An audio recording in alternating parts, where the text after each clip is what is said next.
Hernán hermano, buenas noches. Me llamo Julián Gutiérrez, tengo 42 años y desde hace 17 años manejo tráiler en la ruta del Pacífico, de Manzanillo a Tijuana. Siempre he creído que uno se acostumbra a todo en este oficio, a las noches en vela, al olor del diésel, al ronroneo constante del motor, incluso a ver cosas extrañas en las carreteras solitarias.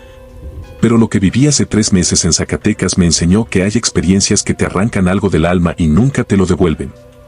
Lo que te voy a contar no es una anécdota más de trailero. Es lo que me quitó las ganas de manejar de noche y casi la cordura completa.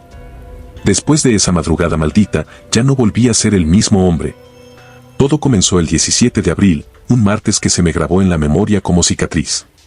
Llevaba un cargamento urgente de abarrotes desde Tepic hacia Mexicali y el patrón me había presionado para que entregara a primera hora del miércoles. Ya sabes cómo es esto, Hernán. Cuando el patrón dice urgente, uno no pregunta, solo maneja. Llevaba casi 8 horas al volante sin parar cuando crucé Zacatecas pasada la medianoche. Mi Freightliner del 2016 iba respondiendo perfecto. Motor ronroneando parejo, combustible lleno, GPS marcando la ruta sin problemas. Había puesto música norteña bajito, como para hacerme compañía en la soledad de la carretera. Entre Sombrerete y Río Grande, la Federal 49D se convierte en una línea infinita que corta los campos secos de Zacatecas como una navaja. Esos terrenos áridos que de día parecen muertos, pero de noche parece que respiran. Era la 1:40 de la madrugada cuando vi algo que me extrañó profundamente, un letrero amarillo fosforescente que decía curva peligrosa, 2 kilómetros. Me quedé desconcertado porque ese tramo es famoso entre los traileros precisamente por ser completamente recto. He pasado por ahí cientos de veces. Conozco cada kilómetro de esa carretera como las líneas de mi mano. Saqué mi GPS de la guantera y lo revisé 2 veces. La pantalla mostraba una línea recta perfecta hasta Río Grande. Ninguna curva marcada. Pero el letrero estaba ahí, reflejándose con toda claridad en mis luces halógenas. Frené un poco por precaución y seguí adelante. Y entonces la vi, Hernán. La curva. Una curva larguísima, cerrada hacia la izquierda, como si doblara hacia un cerro que yo jamás había visto en esa zona. El asfalto se veía diferente también, más oscuro, como si fuera más viejo que el resto de la carretera. Pensé que tal vez estaban haciendo algún desvío por reparaciones nocturnas. Tomé la curva reduciendo velocidad. Mi Freightliner se inclinó suavemente mientras seguía la nueva trayectoria. Pero después de unos minutos, algo comenzó a inquietarme, la curva no terminaba. Seguía y seguía, siempre doblando hacia la izquierda, como si fuera un caracol infinito. Miré el velocímetro, 60 kilómetros por hora. Tiempo transcurrido, 8 minutos en curva continua. Eso era imposible. Físicamente imposible. Empecé a sudar frío y apagué la música para concentrarme mejor. Fue entonces cuando noté algo muy extraño, el paisaje se estaba repitiendo.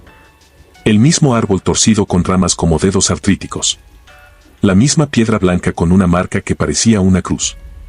El mismo poste de luz chueco. 1, 2, 3 veces. Como si estuviera atrapado en un loop, dando vueltas dentro de un laberinto invisible.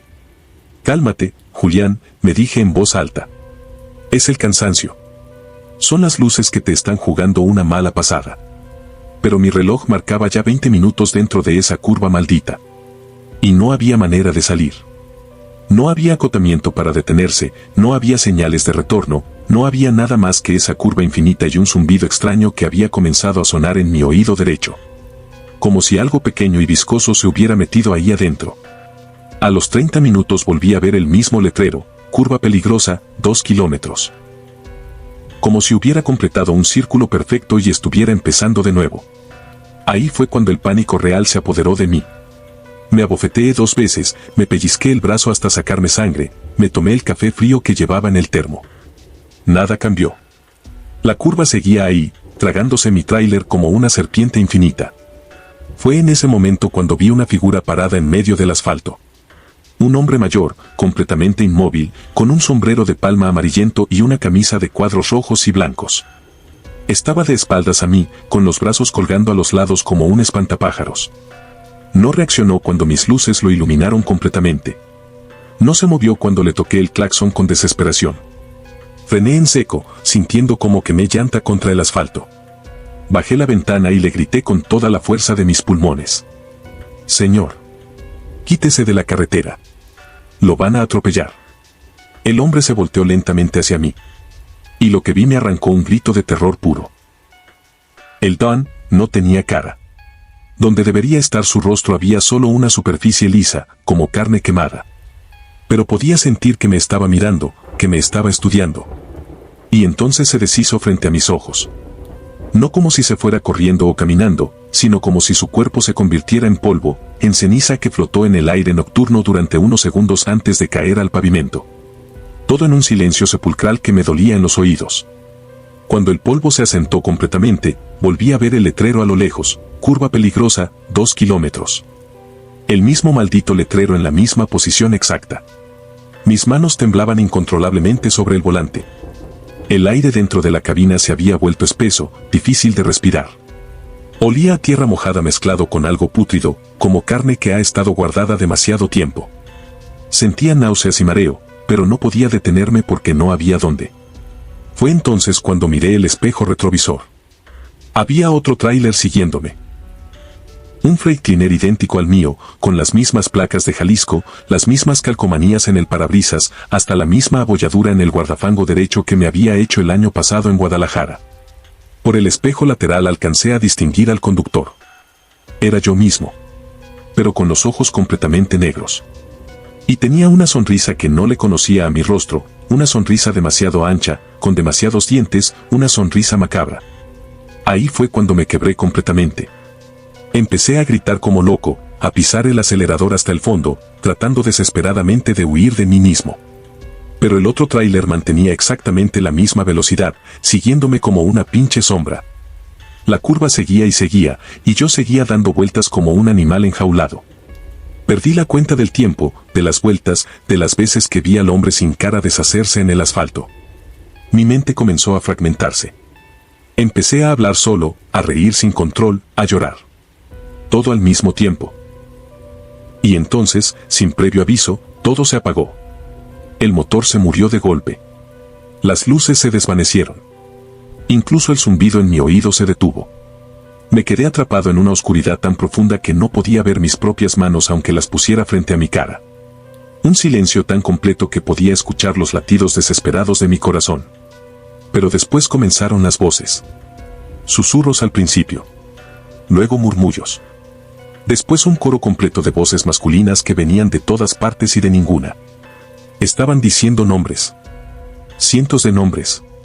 Uno tras otro, cada uno pronunciado con una tristeza ancestral, profunda, como si fueran las últimas palabras de hombres moribundos. Y reconocí algunos de esos nombres, Hernán. Eran traileros. Conductores que habían desaparecido a lo largo de los años en diferentes rutas del país. Jorge Elías, mi compañero de la flotilla de Morelos, desaparecido en 2019 entre Zacatecas y Durango. Su esposa aún pone su foto en los altares de los santos. Raúl Mendoza, de Sinaloa, desaparecido en 2021. Fernando Castillo, de Michoacán, perdido en 2020. Todos esos nombres flotaban en la oscuridad como letanías de muertos. Y después, con una claridad aterradora, escuché el mío. Julián Gutiérrez. Julián Gutiérrez. Julián Gutiérrez. 3 veces. Como si me estuvieran bautizando para la muerte. Fue entonces cuando sentí una presencia a mi lado.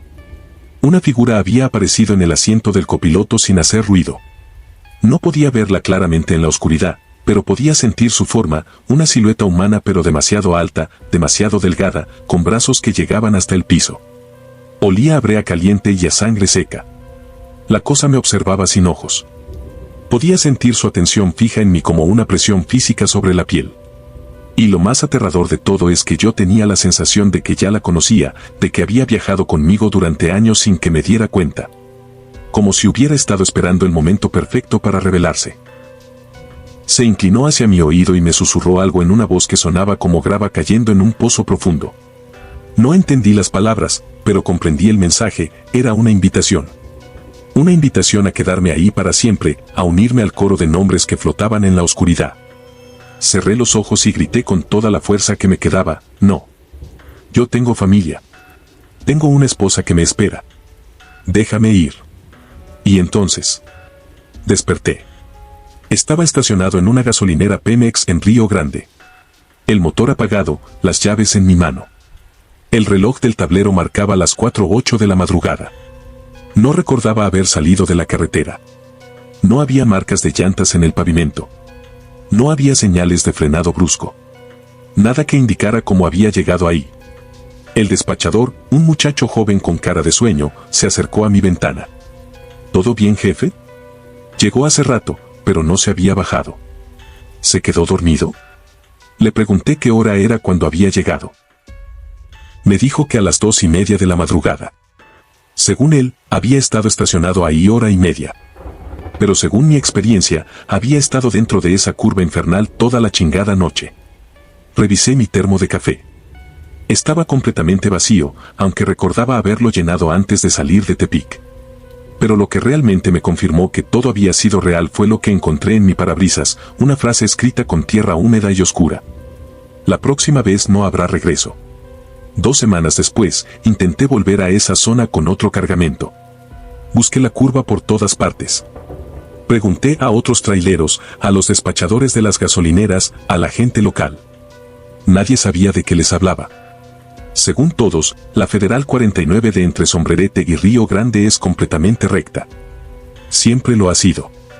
Estaba a punto de volverme loco, sin embargo un anciano, que había escuchado las preguntas que hacía, se acercó a mí en una tiendita de Río Grande y me dijo algo que me heló la sangre. Usted vio la curva del olvido. Solo sale ciertas noches, cuando las almas perdidas necesitan compañía. Los que se meten ahí, ya no regresan iguales. Si es que regresan. Me contó que desde los años 80 han desaparecido más de 30 traileros en esa zona. Todos reportados como perdidos en ruta. Sus tráileres aparecen días después abandonados en diferentes puntos, sin rastro de los conductores. Las autoridades lo achacan a asaltos o accidentes, pero él sabe la verdad. Esa carretera tiene hambre, me dijo. Y se alimenta de los que manejan solos en la madrugada. Desde entonces mi vida cambió para siempre, Hernán. No solo dejé de manejar de noche, ya no puedo dormir sin tener todas las luces de la casa encendidas. Mi esposa dice que a veces murmuro nombres mientras duermo. Nombres que ni yo reconozco, pero que salen de mi boca con la misma tristeza que escuché en aquella curva maldita. Cuando paso por Zacatecas durante el día, siento que algo me sigue mirando desde los campos secos. A veces, cuando reviso los espejos retrovisores, veo por una fracción de segundo un tráiler idéntico al mío siguiéndome a la distancia. Pero cuando volteo directamente, no hay nada. He investigado por mi cuenta.